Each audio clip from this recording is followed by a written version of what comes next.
Teman-teman, selamat pagi dan selamat datang di podcast Suara MH yang bertajukan Kewirausahaan Hima Manajemen Perhotelan, Membranding Produk, Food and Beverage Management Perhotelan. Sebelumnya, izinkan saya untuk memperkenalkan diri. Saya Rehan Galis Prabangesa selaku host yang akan memandu acara podcast Suara MH hingga akhir nanti. Di sini saya tidak sendirian dan saya ditemani oleh dua narasumber dari anak Hima Manajemen Perhotelan Divisi Kewirausahaan. Halo, nama saya Diva Ain Rahmatila dari Hima Manajemen Perhotelan Divisi Kewirausahaan. Halo semua, perkenalkan nama saya Ferry Febrian dari Manajemen Perhotelan, Divisi Kewirausahaan Angkatan 2021. Halo Kak Diva, halo Kak Ferry. Baik, ini mungkin kita bisa langsung saja menuju ke pembahasan ya.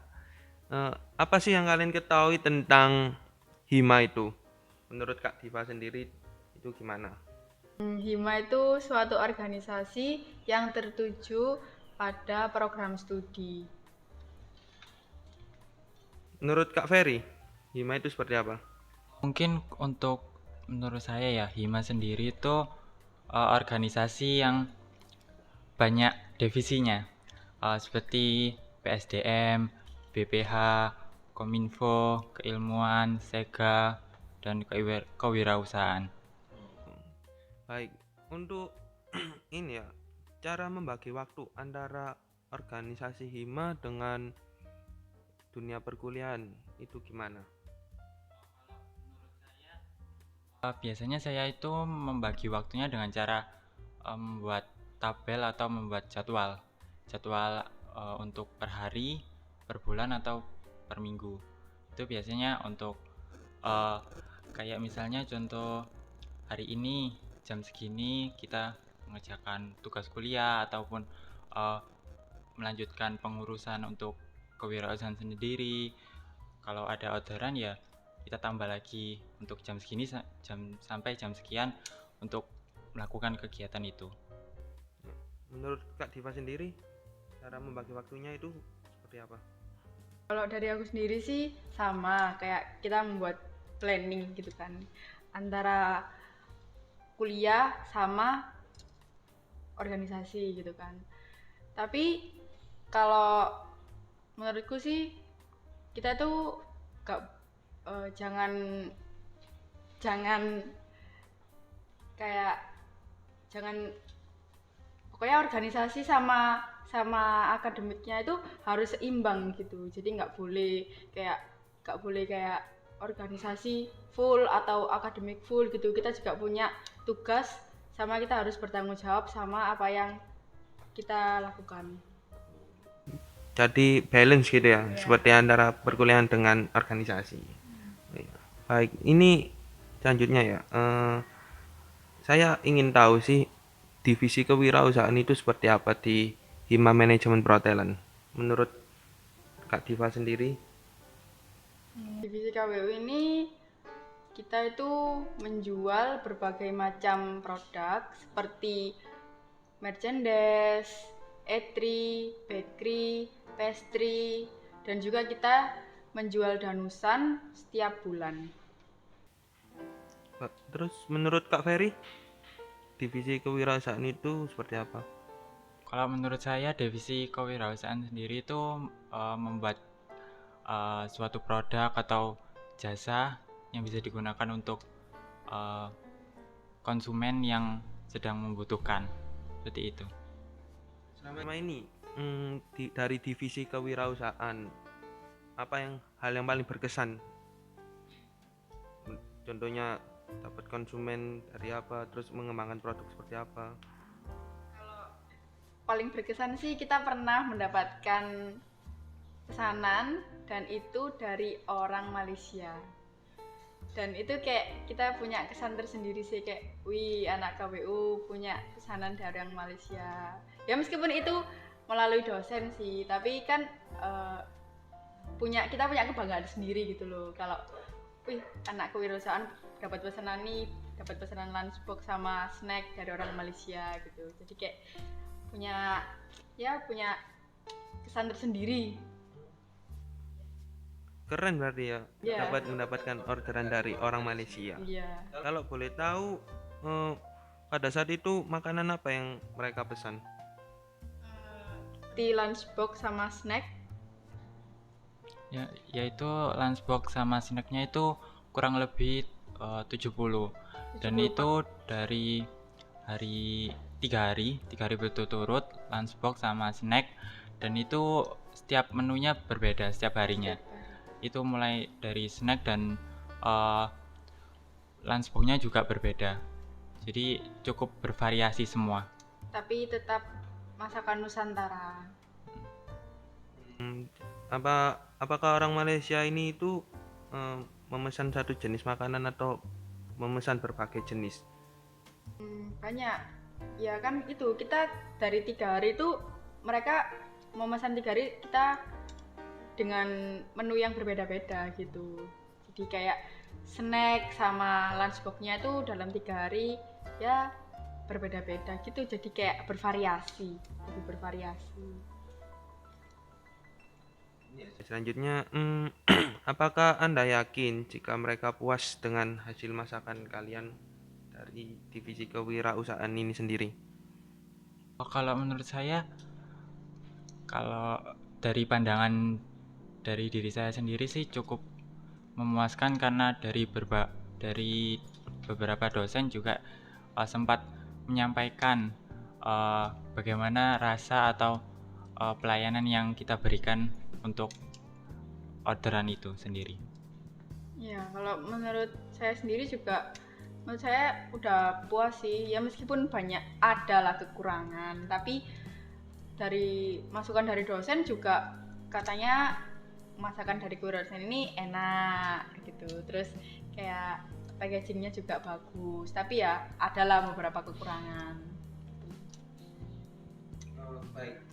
Ini ya, selanjutnya bagaimana mereka kok bisa memesan makanan di divisi kewirausahaan, terutama di Hima Manajemen Perhotelan?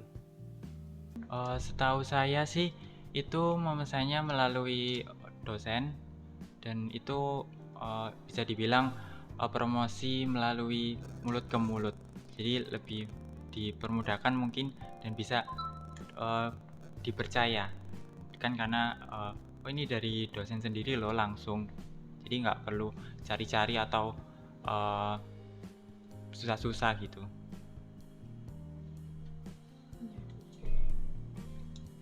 Buat strategi marketingnya yang biasa dilakukan itu lewat apa? Ya banyak sih ya, dari mulut ke mulut, terus dari online juga. Tapi kita lebih sering melalui offline. Jadi antara dari mulut ke mulut atau dari teman-teman yang mengikuti agenda atau broker, kita biasanya menyampaikan ini ada Hima Kewirausahaan yang dimana membuka jasa ya bazar atau pesanan, entah itu dari pastry-nya atau bakery-nya atau bahkan eatery-nya juga bisa semua. Minumannya juga. Ya. Apakah sering terjadi hambatan ketika promosi lewat online? Kan tadi seperti yang dibilang kan sering kali promosi lewat offline ya. Hambatannya itu seperti apa ketika promosi lewat online? Kalau lewat online sih kita itu lebihnya ke danusan, terus mungkin merch juga lewat online. Karena kalau misal danusan kan kita menjual app premium kan, jadi kalau marketing lewat online ini lebihnya ke danusan. Kalau eatery, pastry, bakery itu kita lebih ke offline gitu. Ya mungkin kan karena kalau produk itu kadang foto sama hasil itu berbeda, makanya itu lebih prefer atau lebih baik itu dari mulut ke mulut, jadi udah tahu hasilnya itu seperti apa, rasanya seperti apa, seperti itu. Jadi kayak mendapatkan bukti nyata gitu. Iya. Oke. Jadi hambatan apa sih yang biasanya yang terjadi saat divisi kewirausahaan ini berniaga? Kalau hambatan itu lebih ke dana atau transportasi ataupun Ke dalam segi belanja bahan-bahan itu kan di saat ini kan semua bahan-bahan yang kita butuhkan untuk pengolahan itu ada beberapa yang cukup mahal untuk saat ini. Nah, kalau misal kita kasih murah atau di bawah harga biasanya itu kita pasti menurunkan antara kualitas atau porsi. Nah, itu saya kalau dari kewirausahaan saya sendiri itu kurang cukup baik ya. Karena kita sudah menghitung porsinya berapa, terus kualitasnya seperti apa. Jadi itu mungkin kendalanya karena harga pasar naik dan turunnya itu cepat. ya. Menurut Kak Diva sendiri? Ya, kalau hambatannya saat berniaga itu kami seperti kayak pesanannya itu jauh gitu kan. Kalau jauh kan kita butuh transportasi itu dengan dana yang banyak gitu, kayak beli bensin, tenaga gitu kan. Jadi kalau mungkin kendalanya seperti itu. Kalau misalnya karena kita itu harga kita itu murah gitu loh. Jadi untuk transportasinya kita juga agak terkendala juga sih, karena di produknya itu kita menjual dengan harga yang murah, standar. Jadi selama ini hambatan yang sering terjadi itu tentang dana ya, masalah dana. Baik, selanjutnya ini ya. Kalau nggak salah tadi dari kalian bicara tentang pasar. Selama ini KWU pernah berjualan di mana aja? Yang pertama ada bazar waktu ngabuburit itu, yang kedua ada bazar Disnatalis Vokasi, yang ketiga ada bazar puncak bazar Disnatalis yang di gedung tower itu di ASEK. Nah, ini cukup menarik ya yang Disnatalis ini menurut saya. Ya saya bertanya ke kalian, menurut pandangan kalian penjualan saat acara Disnatalis pada saat itu memenuhi target apa enggak? Kalau menurut saya sih belum sepenuhnya memenuhi target karena ada beberapa hal yang membuat itu tidak sepenuhnya memenuhi target, seperti halnya ini kan sudah diadakan bazar ya, tetapi masih menyediakan konsumsi itu ya kita sebagai manusia kalau sudah makan dan kenyang itu sudah cukup, tidak mau yang berlebih. Nah, mungkin jadi kurangnya itu dalam itu sih, terlalu banyak konsumsi dan bazarnya itu ya juga cukup banyak, jadi mungkin itu pengaruh yang cukup untuk bisa dibilang tidak sepenuhnya memenuhi target. Itu soalnya kan kita waktu pas acara bazar kita menjual produk itu dengan jumlah yang banyak sih, dan itu karena memang itu disediakan konsumsi, jadi peserta itu mungkin sudah kenyang atau peserta sudah kayak aduh udah kenyang nih, jadi kayak mereka mungkin lebih tertarik ke minuman yang tidak berat lah, makanan yang nggak berat gitu. Jadi ya kalau dibilang kita memenuhi target ya enggak, karena kita rugi sih sebenarnya. Gimana sih cara agar divisi kewirausahaan ini tuh kompak dalam menyelesaikan pekerjaan?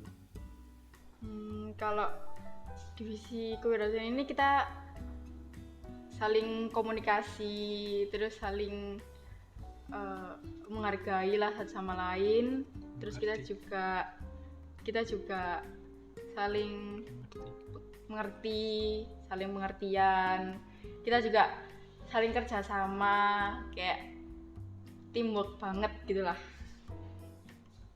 Menurut Kak Ferry, apakah sama pendapatnya seperti yang diutarakan oleh Kak Diva? Ya kurang lebihnya sama. Oke. Ya, jika penjualan dari divisi kewirausahaan ini tidak memenuhi target, apa yang kalian lakukan? Mungkin kalau tidak memenuhi target itu kita mungkin evaluasi pada diri kita atau produk kita sendiri. Kan faktor dari rugi atau tidak untungnya itu dari berbagai hal. Ya seperti tadi contohnya dari segi tempat atau segi acara ataupun segi produk kita sendiri atau jasa kita sendiri yang kurang sepenuhnya untuk melayani customer yang menjadi target kita sendiri. Seperti itu. Menurut Kak Diva mungkin? Kalau itu ya kurang lebihnya sama sih sama Kak Ferry. Baik, selanjutnya tadi dari kalian kan bilang pernah kayak membuka stand pasar di gedung Asek Tower. Nah, mungkin ini perlu saya tanyakan ya terhadap divisi kewirausahaan. Ya, menu makanan apa yang dijual saat acara di gedung Asek Tower itu? Menu produknya itu waktu di Asek Tower itu seperti roll aroma, cookies, strawberry shortcake, marble, pancake, dan cupcake itu. Terus kalau untuk minuman ada gokuma sama sashimi, dan itu milik atau yaitu milik manajemen perhotelan. Bagaimana cara menarik pelanggan agar tertarik membeli produk yang udah dijual oleh divisi kewirausahaan ini? Mungkin kalau untuk menarik itu bisa kita kembangkan lagi produk yang kita jual atau kita menjual sesuatu yang hal yang baru atau yang mengesankan atau hal yang enak dilihat untuk konsumen, karena konsumen itu membeli barang kita itu untuk pertama kalinya itu pasti melihat bagaimana itu produk baru, itu merasakan atau merasakan bagaimana rasanya. Terus untuk dalam apa kali? Ya kalau misalnya itu untuk menarik pembeli itu ya pertama yang dilihat itu pasti itu packaging. Karena kalau misalnya kita packagingnya jelek itu orang-orang bakal meskipun itu rasanya enak, tapi kalau misal packagingnya itu udah lama terus maksudnya kayak jadul gitulah, tapi itu bakalan kayak waduh kayak kurang menarik gitu loh. Dan yang pertama pasti yang dilihat sama konsumen itu packaging, tata letaknya, terus habis itu platingnya, dan cara penjualnya menyampaikan itu gimana, ramah atau enggak. Dan yang terakhir baru itu rasa. Kalau misalnya rasa itu udah fix, udah enak, pasti pembeli itu bakal balik lagi dan memesan lagi. Jadi yang kalian sebutkan tadi itu udah ya termasuk juga dari tips and trick juga ya? Iya, benar. Iya, benar. Oke. Baik, ini ya selanjutnya prestasi apa saja yang pernah dicapai oleh divisi kewirausahaan sampai detik ini?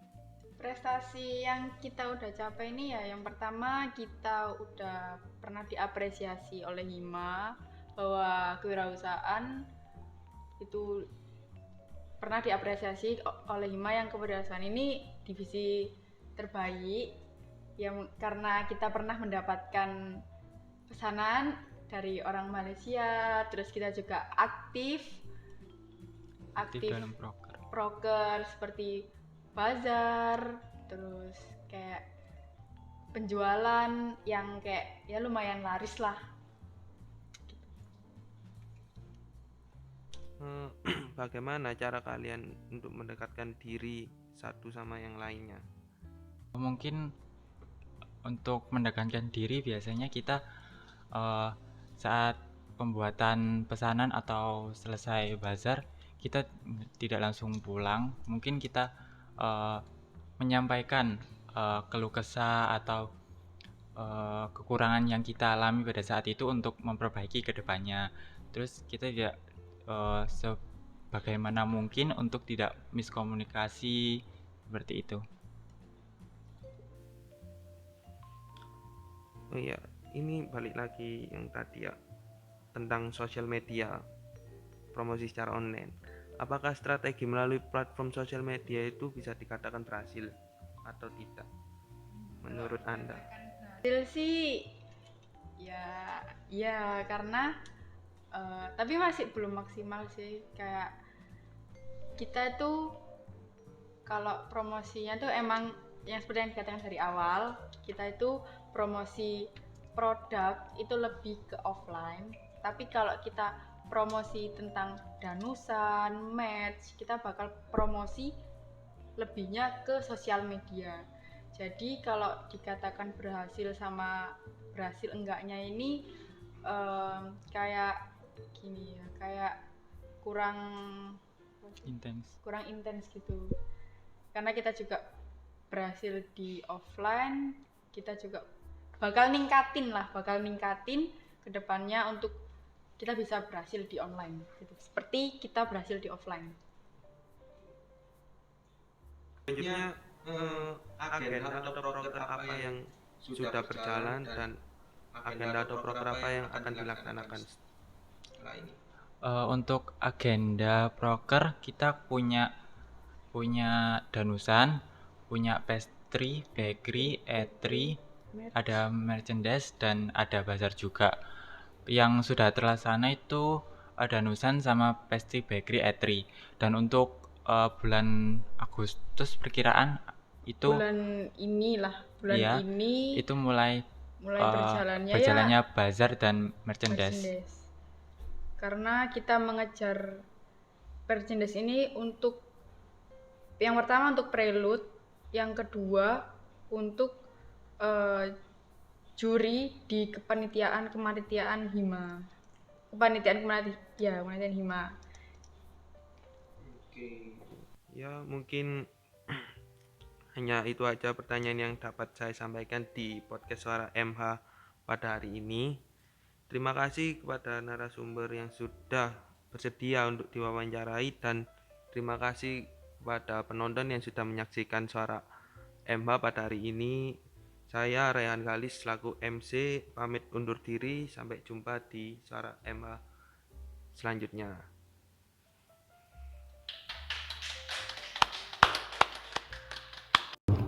Ya, sebelum saya mengundurkan diri, izinkan saya untuk menyuarakan jargon dari program studi manajemen perhotelan. Ketika saya bilang MH, nanti jamnya buka ya. MH buka, MH buka, MH buka, buka.